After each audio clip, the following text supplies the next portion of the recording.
Hi folks, this is Dr. Rob Cywes, the Carb Addiction Doc.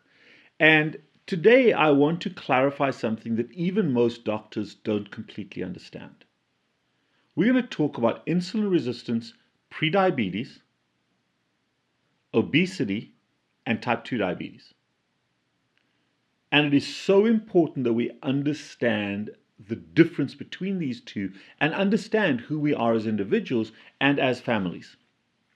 So it's an interesting evolutionary phenomenon, but different groups of people genetically can produce different amounts of insulin from their pancreas when the pancreas is maximally triggered to produce insulin. So the way it works, and I'm going to try to put this in lay terminology so that you can understand. The way it works is we are not designed to eat a lot of sugar. A little bit, yes, but not a lot. So insulin's primary role is not to directly regulate elevated blood sugar. Insulin's primary role is to regulate the hormones that produce energy for the body and also as a regulatory hormone of other hormones. However, insulin does have the capacity from time to time to remove sugar from the bloodstream, but that is not its primary role. That is an assumed role in the modern era. It's because it can, but not because it does. So as you eat carbohydrates, and it doesn't matter how they go in your face, it could be fruit, it could be ice cream, it could be pasta, it could be bread, what enters your bloodstream is one of three sugars: glucose, galactose, or fructose. And glucose and galactose and a little bit fructose triggers the pancreas through a variety of other hormones to release insulin. And insulin's primary job when your blood sugar is elevated, when you've eaten sugar, is to get the cells of your body, every cell of your body, to take up that sugar out of the bloodstream.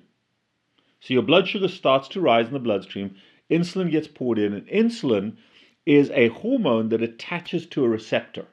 Think of the receptor as a gate. So you've got this key that fits into the gate and unlocks the gate, opens the door, and then sugar can pour into the cell. That's what insulin does. Okay? mTOR receptor, there are insulin receptors that open up that pathway for sugar to get into the cell. And then the cell will store a little bit of the sugar if it can, typically as glycogen, and it'll use some of the sugar as energy in the Krebs cycle. And if it is the liver, pretty much only the liver will convert some of that sugar or the excess sugar into fat, short chain fats, 16 to 18 carbons long. And those fats are short enough to then be transported out of the cell, combined with a protein called globulin in the bloodstream, and be transported as something called triglycerides. When you look at your lipid panel, triglycerides are primarily caused by the conversion of sugar to fat by the liver cells and then pushed out to go to your other cells, primarily the fat cells, where that excess gets stored. That's the normal cycle. Now, here's the problem.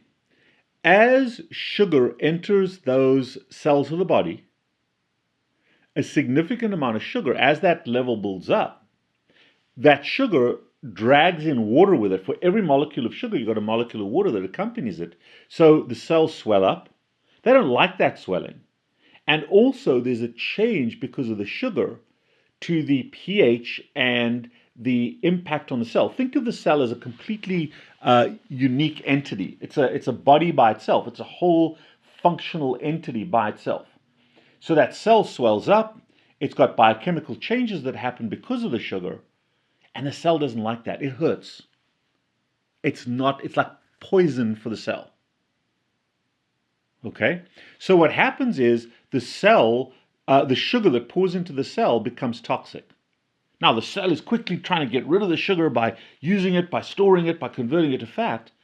But if there's incoming wave after wave of sugar, the cell says, no, this is not good. And the way it protects itself is by shutting the front door. Remember, I called those the insulin receptor molecules like a door that opens up. Well, the way the body does that is it transforms the receptor. So there's a change that happens in what we call the mTOR receptor or the insulin receptor. It changes configuration at first so that insulin doesn't open the key. So the key kind of doesn't work. And then, and that happens fairly rapidly. And then over time, the actual number of receptors goes down. And that's the way cells protect them from this flood of insulin. The flood of sugar mediated by insulin. Now, that presents a different problem, because if that happens, then the sugar builds up in the bloodstream, and elevated sugar in the bloodstream damages the entire vascular system, which damages every organ in the body. So the body doesn't want that excess sugar that you're snacking on and eating all the time to build up in the bloodstream, but the cells also don't want it in the cells. So some people solve the problem by producing more insulin. So even when the cells downregulate the receptors, the pancreas produces a lot of insulin. The insulin just wackadoodles the cells and says, dude, I don't care if you flooded, take up the sugar. And that sugar pours into the cells, and the cells now have to upregulate their storage and their conversion to fat mechanisms in the liver. So you get a fatty liver, which is toxic. That's the toxicity of the cells. But under this massively elevated number of insulin, the blood sugar is fairly normal because all the sugar is pouring into the cells. And the cells are converting that sugar to triglycerides, and people are becoming fat. That's the obesogenic model. And if you're a high insulin producer, if genetically you can produce a lot of insulin and you eat a lot of sugar, you become enormous, but your blood sugars are relatively stable. So the ability to make fat very readily protects us from the direct damage of sugar in the bloodstream. And the damage is then mediated by this massive amount of insulin. So insulin is really causing the damage, but the ability to make fat protects us. And those people have insulin resistance, where the cells are resistant to insulin. Their insulin numbers are very high, but their blood sugars are normal. Because whatever they're eating, they can just pour into the cells and convert to fat. Now, the problem with those people is that insulin has also a primary function, which is regulating other hormones. So what happens is now that massive amount of insulin is blocking glucagon, and glucagon and insulin dissociate, so you're getting production of sugar by glucagon. We'll come back to that in a little bit, where it's unregulated by insulin. But the other part that insulin does is that insulin controls the production of all of the steroid hormones and the tyrosine hormones, which are your thyroid hormones. So the steroid-thyroid complex is all directly affected by insulin. So what are the steroid hormones? Estrogen, testosterone, human growth hormone, cortisol, vitamin D3 or vitamin D, cholecalciferol, and then also your bile acids. All are the steroid hormones, steroid effects that are the byproduct of cholesterol. Cholesterol is a precursor to all of the steroid hormones, and insulin blocks that first level. So if you're a high insulin producer, you are obesogenic. You're producing a ton of fat, your triglycerides are through the roof, blood sugars are fairly normal, but now you're getting low testosterone, you're getting PCOS, you're getting energy failure, cortisol reactive failure, inflammation, cancer, Alzheimer's, bone deficiency, immune deficiency, not HIV, but immunodeficiency from the vitamin D. D is actually a hormone.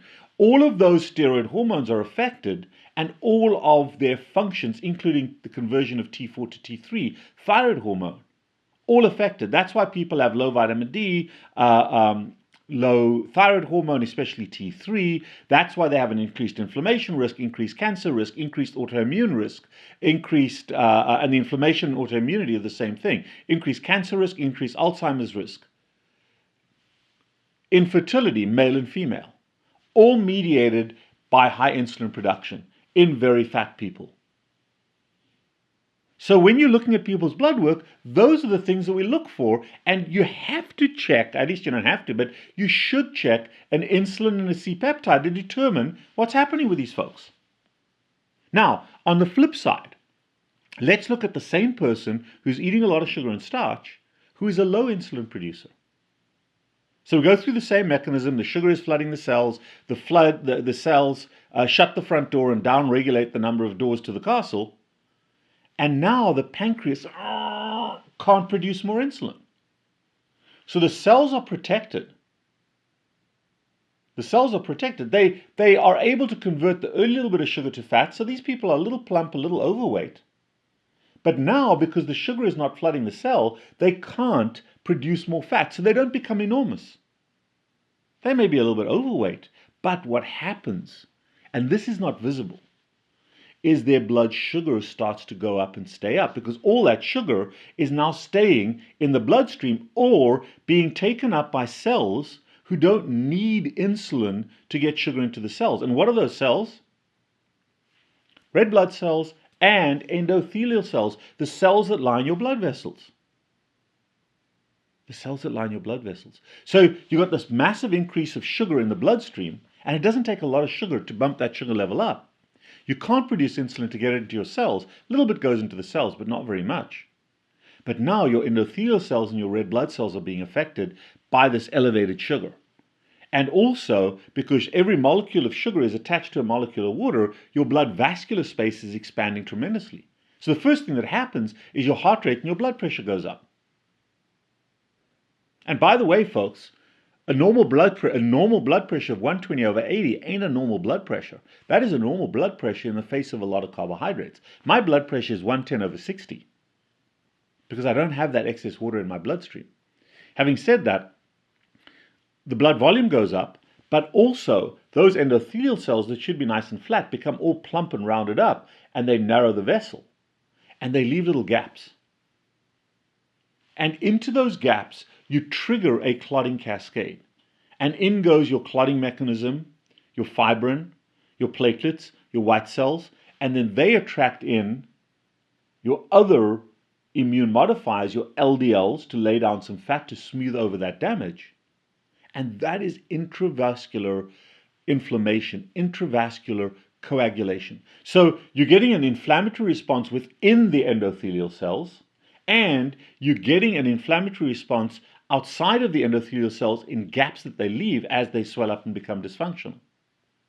And those clots can block off the vessels and create ischemia, or lack of nutrients and lack of oxygen downstream to the organs, or those clots in the bigger vessels, particularly the arteries, can break off, travel downstream and plug up the small vessels to your heart and your brain, which is a heart attack and a stroke. Or they can affect the lungs, where little bits of your lungs die, little bits of your kidneys die, little bits of your brains die, your sexual function dies, your toes fall off. Ladies and gentlemen, that is diabetes. So pre-diabetes is insulin resistance, where you cannot produce a lot of insulin. And what happens then is your blood sugar goes up, and sugar damages or glycosylates. The sugar attaches to the hemoglobin in those red blood cells. And we measure that as a percentage of red blood cells who are glycosylated, and it's called hemoglobin A1C, which is our primary measure of diabetes. So prediabetes occurs in low insulin producers, typically, where you're getting very early glycosylation of the red blood cells. But it's very different from a high insulin producer who is insulin resistant, who has no likelihood of becoming diabetic. Now, when I say no likelihood, here's the worst part of it all, is that over time, even your highest insulin producers eventually peak out in insulin production. And then the sugar starts to build up in their bloodstream. So they're enormous. And most really fat people are actually pretty healthy when it comes to diabetes. But eventually when you become enormous and your blood sugar starts to go up, that is profound insulin resistance. And what's the problem with that? Nothing works. So those guys get diagnosed with type 2 diabetes, and they put them on medications, nothing works. Even insulin, injectable insulin, doesn't work. And the most dangerous thing for a type 2 diabetic is when nothing works in terms of medication. Those people are typically running blood sugars of 150 to 300 or higher, and nothing they do can bring that down. They're on massive amounts of insulin, and nothing works. And that is a terrible place to be because that's end stage. Now, actually, when I say nothing works, there is actually something that does work. The zero carbohydrate diet. Whether you're insulin resistant or pre-diabetic, which is kind of different forms of the same thing based on insulin production capacity, the cause and therefore the treatment is to get rid of carbohydrates. And slowly over time, 3, 4, 5 months, you fat adapt, your insulin numbers come down, and we can measure that. So just as an example, and I do a bunch of blood work on our patients, I'm going to show you another patient's blood work here. Okay? Here's a person, happens to be another woman. She weighs 430 pounds. She is 5'2". 430 pounds. Okay? In previous videos, you've seen my insulin-sensitive people. You've seen their blood work. Well, let's go through her lipids. Her HDL is 86, above 75, excellent. Her triglycerides are 59. Beautiful. She's over 400 pounds, this woman. 5'3". She's wider than she is tall. Severely morbidly obese. Her LDL cholesterol is 150. 150. Most doctors would be having heart attacks immediately and trying to shove that patient on a ton of statins. She's at zero risk, or pretty close to zero risk, of cardiovascular injury, at least with those lipids. Her blood sugar is 91, a little higher than I would want it to be. Creatinine's fine, liver function's fine. Her A1C, hemoglobin A1C, 5.1. 5.1. No diabetes here, folks. And when we look at her thyroid function, it's abnormal. Her free T3 is low. It's at 71, just outside of the low. T4 is just inside normal at 5.2. TSH is high, 4.8. So she's got some thyroid dysfunction. We'd expect that. Her white blood cell count is 11. That's inflammation. Just a global marker of inflammation. Now, the interesting thing is she's actually in ketosis, so she's someone who's already begun to change. Her C-peptide is 0.81. 0.81. Oh my God, she must be diabetic. But her hemoglobin A1C is 5. She's not diabetic at all. She's at no risk for diabetes. How do we put all of this together? Her vitamin D is at 17. Her glucagon is at 28, which is pretty decent. And her insulin is at 6.1. So what do we make? How do we make sense of this? She's enormous. She's not diabetic. And yet, her numbers are pretty good. Now, let me take you back a year. Actually, let me take you back 6 months. 6 months ago, this person was 501 pounds. No surgery, 501 pounds, 5'2". Her insulin level was 48. C-peptide was 3.55. Profoundly insulin resistant, but her A1C was 5.4. Not diabetic at all.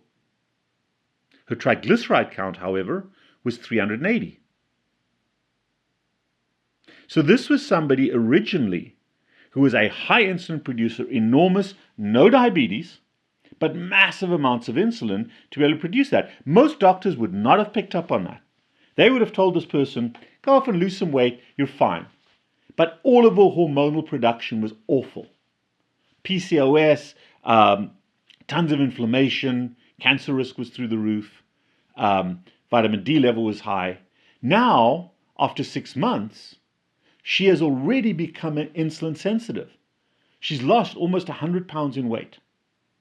6 months, 100 pounds, almost 100 pounds. And all of her numbers are getting better and better and better. So she is fat adapting. She's a high insulin producer. But the cool part about this lady, she's part of our carb addiction program, and she has taken it upon herself to go pure carnivore. No carbohydrates. That's the benefit of the carnivore diet. I don't think it's better or worse, it's just got no carbohydrates in it. And it gives you everything else that's in there, and it's easier. And look at the dramatic change to her insulin sensitivity. Massive reduction. And that's where her weight loss is coming from. And yet her hormones haven't quite corrected themselves. They're all better, but it's going to take probably another 6 months for them to regulate themselves. Her glucagon is already better. Not perfect, that's why her blood sugar is 90, not 70. But my goodness, what an amazing transformation we've seen. She's still big, 400 pounds. But she used to be 5. And if she continues to make this a way of life, she will normalize completely. That's what we do in my office. That's what we do. We figure out what the issues are, and we design a program specific for whatever that condition is. I hope this simplifies and helps you to understand the difference between someone with a pre-diabetic pattern, a low insulin producer, and someone who's a high insulin producer. More of a metabolic. Insulin causes the damage there, glucose causes the damage here. And understanding the difference is critically important, otherwise patients are going to fall through the gaps. And while it's important for patients to understand this, it is more important for your healthcare provider to understand the difference. So if you are a patient, please take this video to your healthcare provider, but they will be too arrogant most likely to watch it. If they're not, they will learn something about their own patient population. I hope this helps.